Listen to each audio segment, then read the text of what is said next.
자치경찰이 제대로 될 수 있도록 도와주시면 더 낫지 않을까 생각되고요. 장관님 계신 분은 우선 계속 있을 거고. 네. 그리고 예, 장제원 의원님 진지한 질문해 주셔서 수고 많으셨다는 말씀드립니다. 네, 저도 장제원 의원님 칭찬해드려야 될 것 같은데요. 별점 평가에서 좋은 점수를 받으실 것으로 생각됩니다.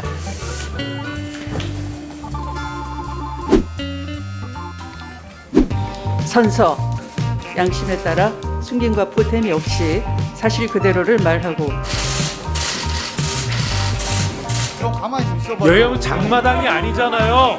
나가세요 앞으로. 부모님이야말로 이거 가만 안 나오세요. 오늘 그게 안 됩니다. 부모님이야말로 사과하고 반 뛰어들지 마세요. 다음은 존경하는 장제원 의원님 질의해 주십시오. 예, 장재원입니다. 장관님. 네. 동부지검 수사를 한 과정에 이제 수사가 무혐의로 종결되고 수사 기록이 나왔어요. 장관과 보좌관 사이에 카톡이 이게 나왔는데 수사 기록이 아니고요. 공보 자료입니다. 그러니까요. 네. 앞으로 단어 조심하겠습니다. 참. 여기에 대해서 전주혜 의원이 질문을 하니까 기억을 못했다라고 말씀하신 거 맞습니까? 기억을 못했다라는 말씀하셨죠? 카톡을 기억을 할 정도로 저는 그러니까 머리가 못했다, 좋지가 않습니다. 못한 거 아닙니까? 못했다고 말씀하셨죠? 사실입니다. 저는 법무장관으로서 좀 부적절한 답변이었다.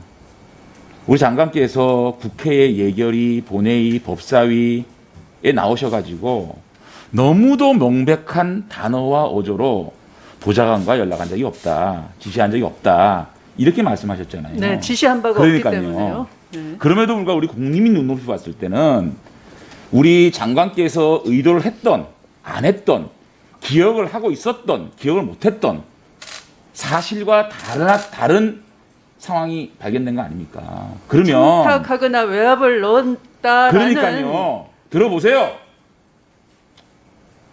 적어도 이 자리에서 자기가 인지를 못했다. 그 부분에 대해서 국회에서 다른 발언을 한 데 대해서는 유감스럽다. 이 정도는 얘기를 해야 되는 거 아니겠어요? 다르게 발언한 바가 없고요. 명백하게. 어떻게 다르게 발언하는 거 아닙니까? 자, 앞에 보좌관하고 장관하고 지금 카톡을 해가지고 서로 전화번호까지 주고 또 보고가 왔고 그 상황이 추미애 장관이 얘기한 것과 다른 상황 아닙니까? 그 보고는 보좌관으로서 일어난 일들에 대해서 일상적으로 하는 보고와 저는 그렇게 장관님이 하시면 국민 눈높이에 맞지가 않아요. 두 번째, 내 자식이 귀하면 남의 자식도 귀한 거 아닙니까? 그 공익제보란 현병장 이웃집 아저씨라고 폄훼하면서 거짓말장이라고 몰아붙이면서 이 부분에 대해서 현병장의 말이 사실인 걸로 드러난 거 아닙니까? 그러면 여기에 대해서도 사실로 드러난 바가 없습니다. 드러난 바가 없어요? 보도 자료에 제가 의하면 보여드릴까요? 보도 자료에 의하면 현병장은 우리 추미애 장관이 그런 태도가 얼마나 국민들이 소속 보시기에는 부대의 부적절한 발언이고 부적절한 태도고 부적절한 해결인지 국민들이 평가할 걸 봅니다.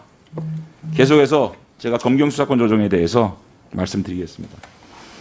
저는 사법개혁특위 간사 1, 2간사를 하면서 정말 완성된 검경수사권 조정을 통해서 검찰과 경찰 개혁을 해야 되겠다라고 생각했는데 이게 국무위원회에서 시행이 통과되는 걸 보니까 참 반쪽짜리, 어정쩡하고 개혁이라고 얘기하기는 좀 민망한 그런 수사권 조정안이 나와서 이것이 1월 1일부터 시행이 된다고 합니다. 정말 안타깝거든요. 완성도가 높다고 생각하십니까, 장관님? 지금 시행되고자 하는 검경수사권 조정이? 과도기라고 과도기라고 이미, 생각하시죠? 네, 보고 드렸습니다. 예, 저는 검찰이 뭘 잃었죠? 검찰이 어떤 게 개혁됐습니까? 직접 수사 범위가 뭐가 줄었습니까? 자범들 수사는요, 이미 경찰이 다 수사 종결을 갖고 있습니다, 실질적으로. 검찰이 하고 싶은 거는 그런 귀찮은 자범 수사가 아니라 특수, 공안, 경제, 선거, 방위사업, 대형 참사, 플러스 마약, 사이버 범죄. 이거 전부 다 직접 수사할 수 있는 길이 열어놓은 거 아니겠어요? 네, 사이버 범죄는 하지 않기로 했습니다. 자, 그랬습니까? 네. 자, 그렇다 그래도 이게 6대 가장 중요한 검찰이 하고 싶은 수사? 지금도 다 할 수 있는 거 아닙니까? 지금도요, 송치 전에 수사를 지휘하는 게 0.5%밖에 안 돼요. 1년에 150만 건 중에서 10,000건 정도밖에 수사 일을 안 하고 있거든요. 그러면 경찰은 아무것도 이런 게 없습니다. 직접 수사를 뭐 축소한 것도 없어요. 경찰 한번 볼까요? 경찰개혁의 핵심이 뭡니까? 자치경찰입니다.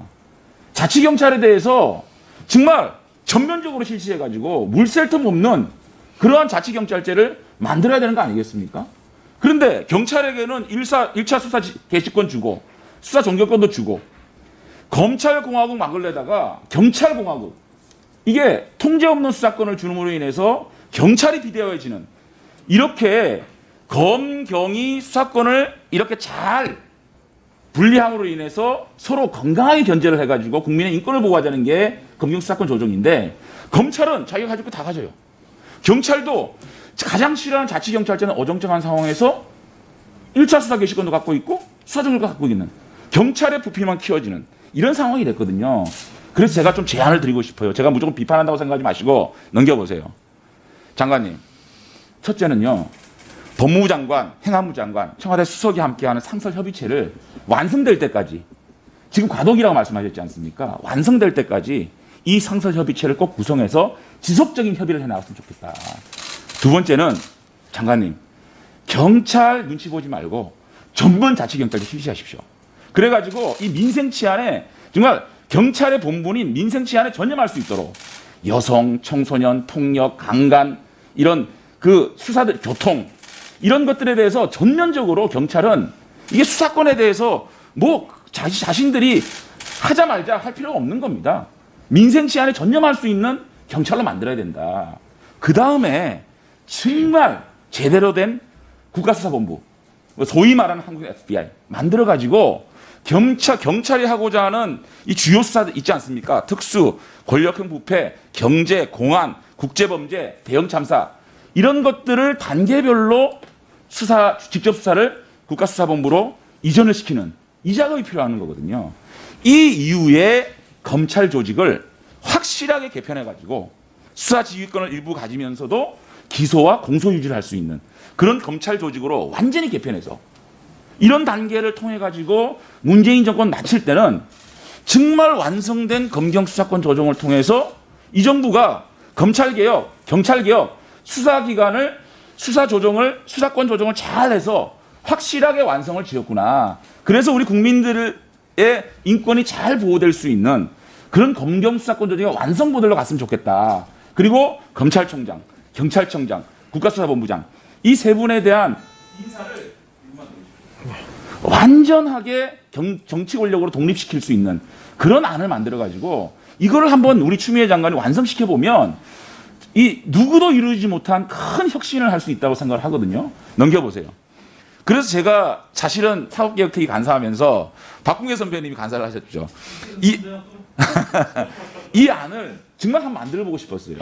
우리 검찰이 기소와 공소유지, 형사정책 연구를 하고 또 국가수사청은 검찰과 상호 견제와 균형을 통해서 서로가 서로의 문제점들을 이렇게 견제 균형 맞추도록 하고 경찰은 완벽한 민생 치안으로 들어가는 그래서 검찰과 국가수사청과 경찰이 이렇게 함께 서로 견제와 상생과 균형을 이루면서 우리 국민들의 인권을 보호하는 이 완성된 모델을 갈 수 있도록 꼭 좀 했으면 좋겠다. 사실은 우리 수사기관의 개혁이 공수처가 본류인 것처럼 생각하는데 공수처 문제가 본류가 아니고 정말 잘된 완성도 높은 검경 수사권 조정이 저는 그야말로 검찰개혁이 경찰개혁이다.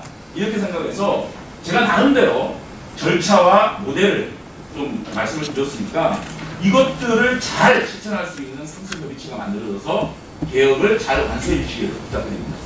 감사합니다. 답변 드릴 기회를 갖고 싶습니다, 위원장님. 네, 말씀하십시오. 네, 우선 첫 번째 신상에 관해서 현병장 문제를 말씀을 하셨는데요. 사실은 제가 보도 자료나 언론 보도를 통해서 보면 현병장은 정기 휴가를 받아서 연장 중인 저의 아들을 미복 기자 탈영으로 증언한 바가 있고요.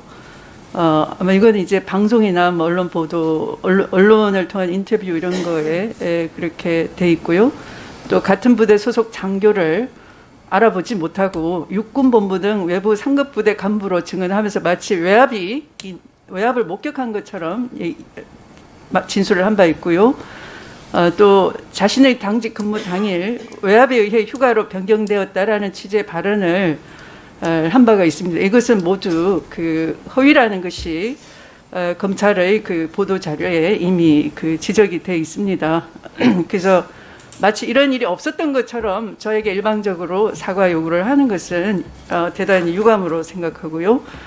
두 번째, 그 정책 질의에 대해서 의원님께서 전면적 자치 경찰을 당부하셨는데 저는 상당히 공감되는 바가 있고요. 아마도 이제 그 코로나19로 많은 국가 재원을 이 경제 살리기나 민생 대책, 코로나 대책에 집중하다 보니 아마 그것도 그렇게 의원님이 요구하는 것처럼 선뜻 다 전면적으로 가기에는 힘에 부친 면이 솔직히 있다라는 것이 깔려 있지 않을까 그렇게 저는 생각을 합니다만 또 법무부 장관으로서 한계도 있고요. 그래서 장제원 의원님께서 행안위로도 가셔서 자치경찰이 제대로 될 수 있도록 도와주시면 더 낫지 않을까 생각되고요. 장관님 계시면 저는 부산에 계속 있을 거고요. 네.